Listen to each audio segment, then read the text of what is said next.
Hello, you're watching Cardiology for You.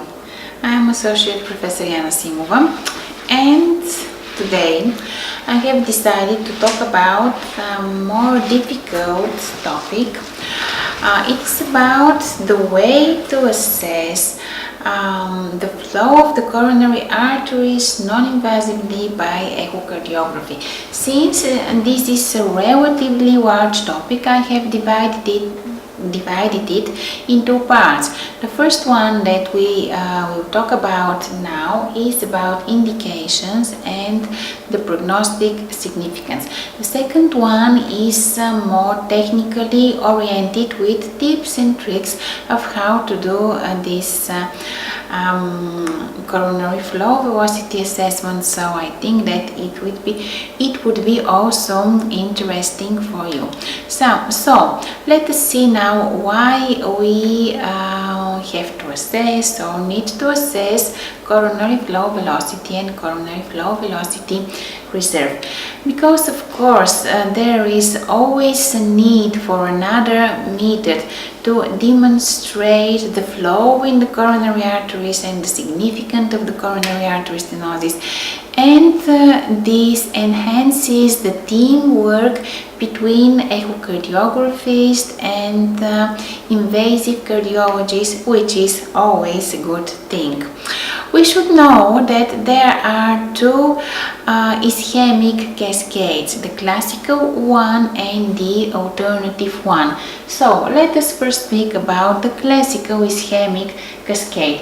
Here is the normal situation. Here we have the classical ischemic cascade, where we have a progressive decrease in the lumen of the epicardial coronary arteries due to progressive atherosclerotic plaque in the coronary arteries. If we perform a stress test here, in the first stages we won't see ECG changes, but later we could see some ECG changes. If we combine this stress testing with imaging, we could at first see that the function is preserved, but in later stages the function would suffer. And if we have some way to study also myocardial perfusion, we could see that we have a progressive decline in myocardial perfusion. Another way to study the significance of this stenosis, and more easily available than myocardial perfusion, is the assessment of coronary flow and coronary flow velocity reserve. So this is the normal value, and see that with different degrees of coronary artery stenosis there is a decrease in the coronary flow velocity reserve. So this is the classic ischemic cascade. And what about now the alternative ischemic cascade? Here we again have chest pain, but we have normal coronary arteries. We have ECG changes during stress testing, and we have microvascular disease in these patients. Typical here is that the function is not impaired, but if we have a way to study perfusion, that it will be impaired. It would be more easily to study coronary flow velocity reserve, and it will be reduced in these situations too. So concentrating about the function and the coronary flow velocity, let us see how to differentiate the normal individual from the patient with coronary artery disease and the patient with microvascular disease. In the normal individual, during stress echo, we have an increase in function and an increase in coronary flow velocity, and therefore the coronary flow reserve is normal. In patients with coronary artery disease, we have a decrease in both myocardial function and coronary flow velocity, and therefore we have also an abnormal value for coronary flow reserve.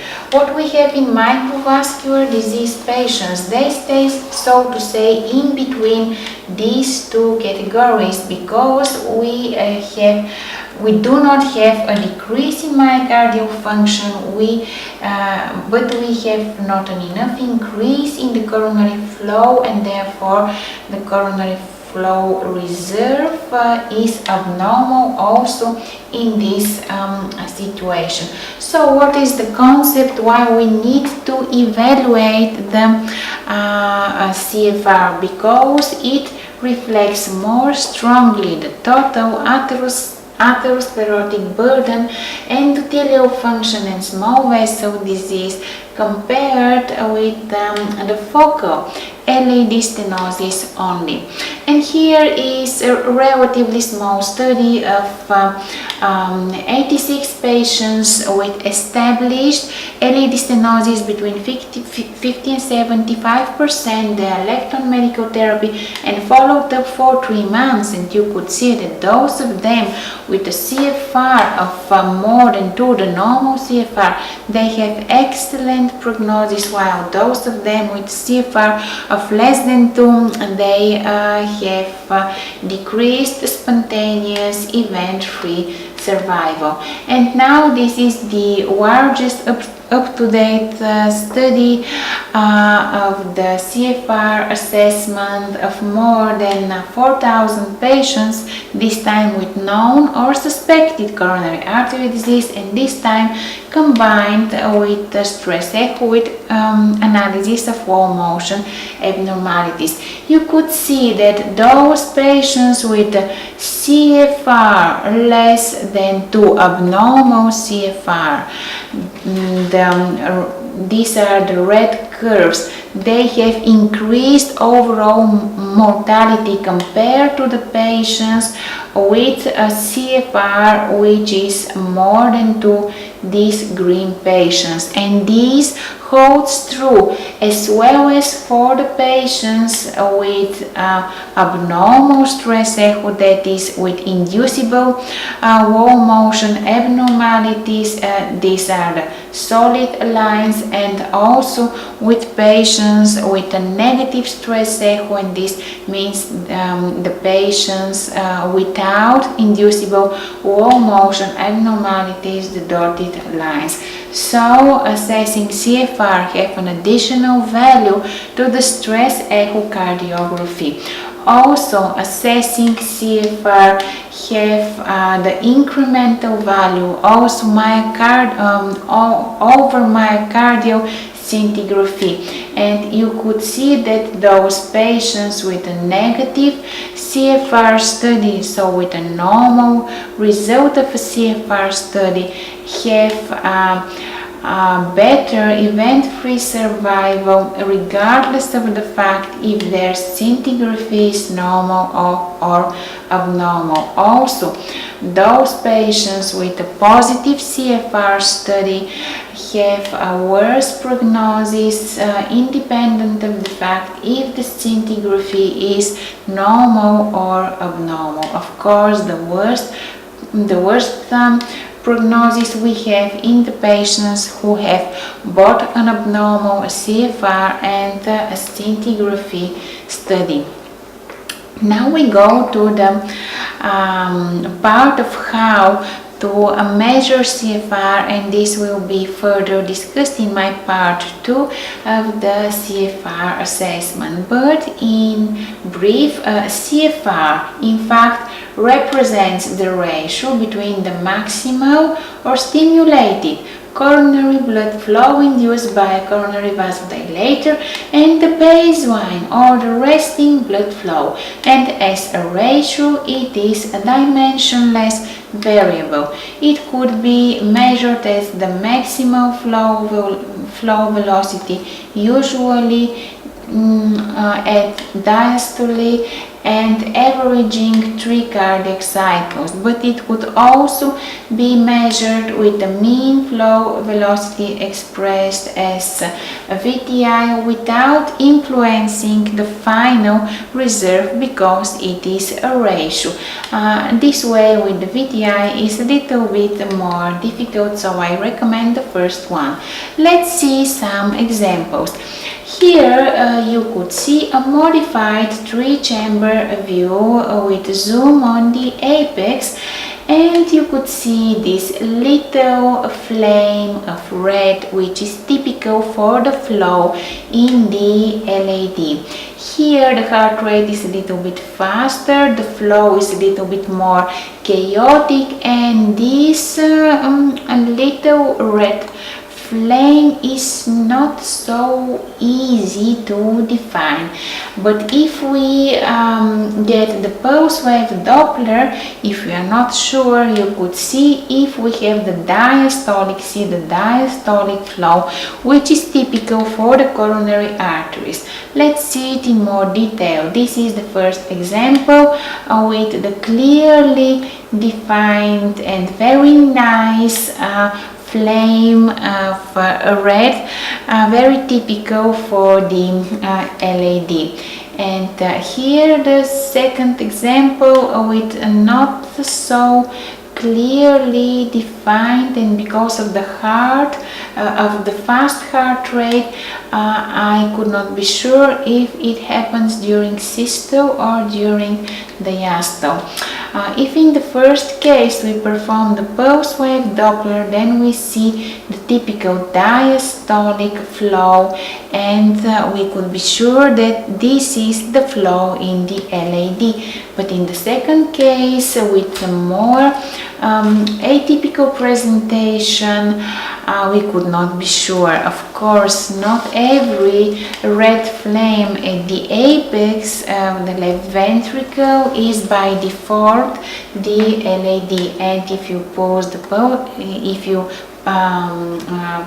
pulse wave Doppler, you could see that here we have a systolic flow, and this could mean that this could be either part of the right ventricle with some atypical stress, or part of the left anterior mammarial artery. So we come to the question, when do we have to study coronary flow reserve, or what are the clinical applications? We could apply it in patients with coronary macrovascular disease, for example, before coronary angiography, when we suspect an epicardial coronary stenosis and we need just an additional methods to assess the patient before proceeding to coronary angiography. And if we have already done an angiography, then we could start to assess what is the significance of an intermediate stenosis that we have found, and of course, if we have a patient which has been revascularized, we could assess what is if he or she has a suspected restenosis. Another clinical application is in the field of coronary microvascular disease. Here we could study different patient subsets which are at high risk for developing microvascular disease, such as hypertension, diabetes, cardiomyopathy, aortic stenosis, and so on. But we could also, in patients with established microvascular disease, evaluate the effect of pharmacological intervention. And also, of course, we could study CFR for prognostic implications in many clinical situations. Here are just some of them, such as coronary artery disease, cardiomyopathies, and cardiac transplantation. Another way to see what is the practical guide to CFR application is to time it according to the timing of coronary angiography. If we do a CFR before coronary angiography, then we could have another way of assessment. If we have a significant epicardial coronary artery stenosis, or we could suspect that we have a microvascular abnormalities. After coronary angiography, if we have an intermediate stenosis, then we could perform the functional assessment of this intermediate stenosis with a CFR. But if we have a normal coronary angiogram, then we could assess CFR and say if the patient has microvascular dysfunction or not. We could also use CFR as a follow-up after initial coronary angiogram, for example in patients with intermediate stenosis who had been left on pharmacological treatment, to study what is the significance, the hemodynamic significance of this stenosis in time. Also, we could study patients with suspected restenosis, and we could verify the beneficial effects of some pharmacological interventions. This is the ESC guidelines on the management of stable coronary artery disease, and this part is about the use of pharmacological stress testing in combination with imaging. As you could see by this table, an imaging test is recommended as initial diagnosis for patients with stable coronary artery disease with an intermediate pretest probability for coronary artery disease. Also for patients with resting ECG abnormalities. Also, an imaging test should be considered in symptomatic patients with a prior revascularization, PCR or CABG, and it should be considered to assess the functional severity of intermediate lesions on coronary angiography. In another guideline, in another recommendation paper, this time about the stress echo, issued at 2009, it is recommended whenever possible to perform dual imaging vasodilator stress echo with segmental wall motion score analysis and with assessment of the flow in the coronary arteries. Here is a study I would like to show you in a small number of patients with a PCI performed. They are studied 6 months after follow-up with non-invasive CFR, and the authors have found that values less than 2 indicate with a high sensitivity, specificity, negative and positive predictive values for the presence of in-stent rest stenosis. This is an interesting topic to implement the CFR, and this is in patients with hypertrophic cardiomyopathy. We know that CFR is often decreased in these patients regardless of symptoms, but the CFR less than 2 is unfortunately a strong and independent predictor of a worse prognosis for these patients, and this has become implemented in the ECVI recommendations for cardiovascular imaging in myocardial ischemia in hypertrophic cardiomyopathy patients.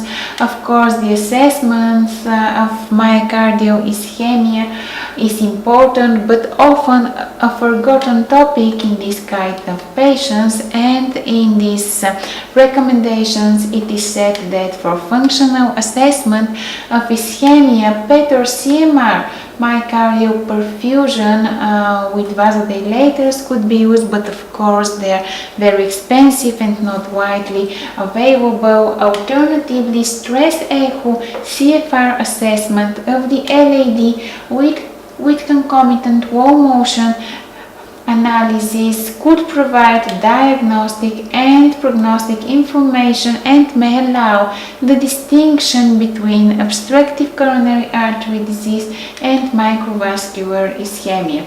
And again, a study of patients with hypertrophic cardiomyopathy, you could see that the patients with CFR less than 2 nearly have a large number of events, much larger than those with lower values of CFR. This holds also true for dilated cardiomyopathy, where CFR values of more than to indicate better event-free survival compared to values of less than 2.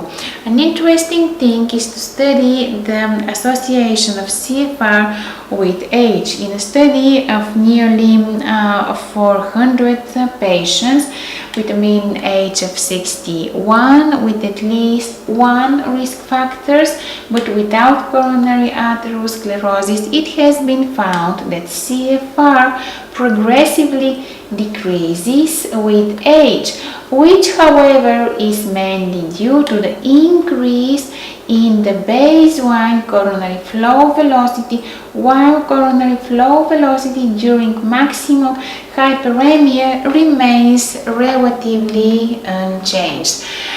There is also a connection, and CFR has been proven to be an independent predictor for the maximal oxygen consumption in patients with heart failure subjected to cardiac pulmonary stress test, either with diastolic or systolic heart failure. And you could see that CFR has a negative correlation with E to A ratio, E to E prime ratio, and a positive correlation with peak oxygen consumption. Another interesting thing I would like to show you is the connection of CFR in patients with acute coronary syndrome. Here we have more than 150 patients with an acute coronary syndrome but not in the territory of LAD. CFR was studied in the territory of LAD, and it has been found that those patients with a CFR of more than 2.22 have event-free survival free from MACE, which was excellent and significantly better than those of them having a CFR in the LAD. So LAD was not so to say important artery for the coronary syndrome. Nevertheless, the CFR in the LAD of less than 2.25 was a predictor for a very worse survival free from MACE in patients with acute coronary syndromes.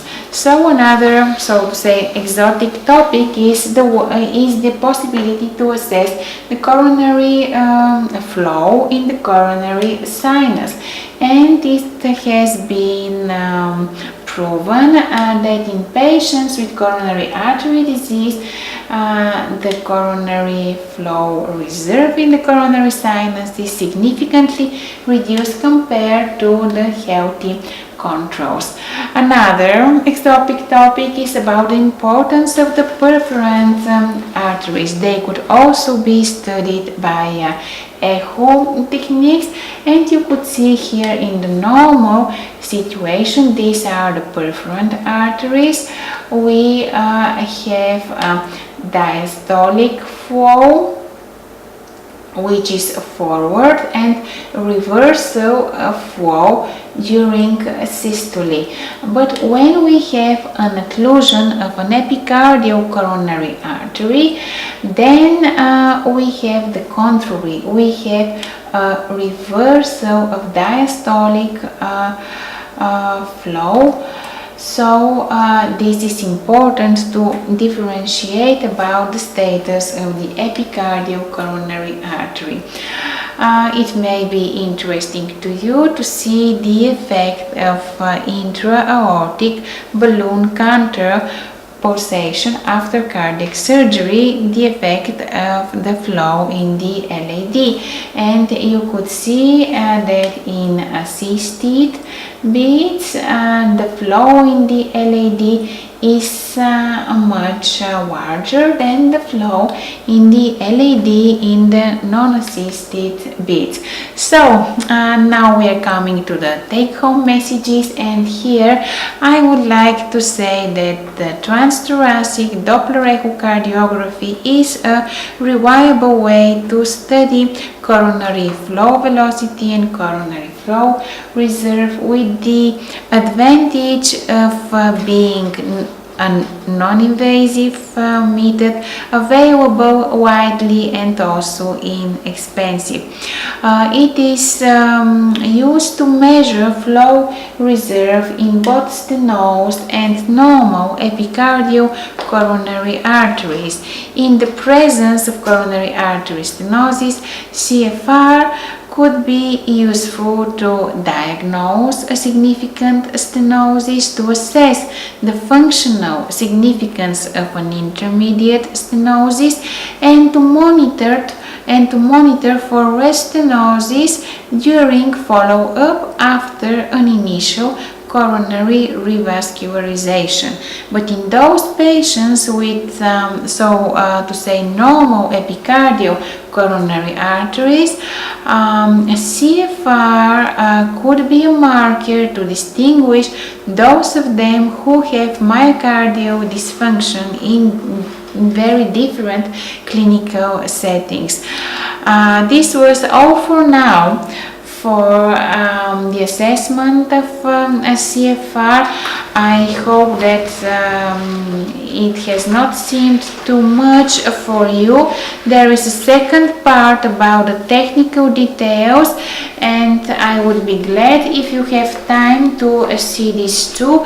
It would be more about tips and tricks of how to do it in your daily clinical practice.